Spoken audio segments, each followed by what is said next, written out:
नमस्कार मंडळी, Sam's kitchen मध्ये तुमचं खूप खूप स्वागत आहे। आज आपण खास नागपंचमीसाठी एक नैवेद्याचा प्रकार बघणार आहोत। जसं महाराष्ट्रीयन फॅमिलीज मध्ये ना पुरणाचे दिंड हे आपण नैवेद्याला करतो, तसंच कर्नाटकामध्ये एक वेगळ्या पद्धतीचा नैवेद्य असतो। कर्नाटकामध्ये एक वेगळ्या पद्धतीचा लाडू बनवला जातो। त्या लाडूचं नाव आहे तंबिटू।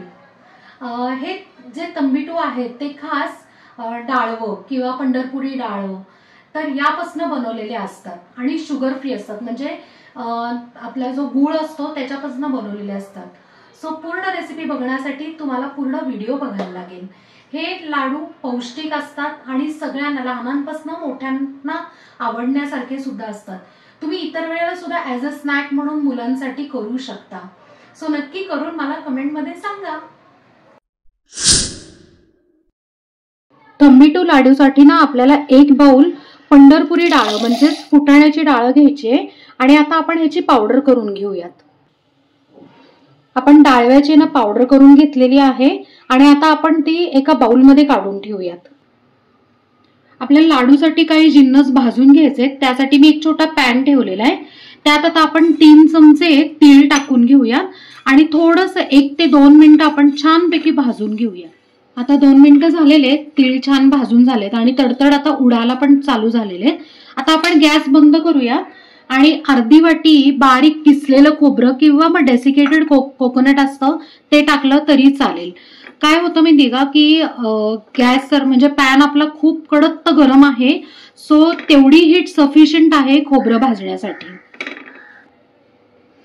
खोबरं आपण छान परतून घेतलेलं आहे।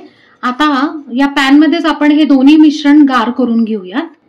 आपल्याला लाडूसाठी ना गुळाचं पाणी तयार करायचंय, त्यासाठी एक पॅन ठेवलाय मी, त्यात ना 1 वाटी गूळ टाकून घेऊया। त्यात पाव बाउल किंवा मग पाव वाटी एवढं पाणी टाकून घेऊयात आणि सतत हलवत राहायचं म्हणजे गूळ वितळतो। हे जे गूळ आणि पाणी आहे ते आता सतत हलवायचं, म्हणजे काय होतं की ना गूळ छानपैकी वितळतो। आपल्याला गुळाचा पाक अजिबात करायचा नाही, फक्त गूळ वितळून घ्यायचा आहे। गूळ आता छानपैकी वितळलेला आहे आणि आता बुडबुडी यायला सुरुवात झाली आहे। आपण गॅस बंद केलेला आहे। अजून जर ठेवला असता तर त्याचा पाक झाला असता, आपल्याला पाक नकोय। आता आपण काय करणार आहे, हे जे पाणी आणि गूळ ह्याचं मिश्रण आहे ते गाळणीने गाळून घेणार आहे, कारण बऱ्याच वेळा काय होतं की गुळामध्ये थोडेसे काही पार्टिकल्स असतात। आता या बाउल मध्ये आपण जे डाळीची जी पावडर केली होती ती काढून घेतली आहे। गार झालेले तीळ आणि खोबरं सुद्धा काढून घेतलेले आहे। त्यात आता आपल्याला अगदी पाव चमचा जिंजर पावडर म्हणजे काय की सुंठ पावडर हे टाकून घ्यायचं आहे। आता हे सगळं आपण आधी मिक्स करून घेऊया। आता यात आपण ना 2 ते 3 चमचे तूप टाकून घेऊया।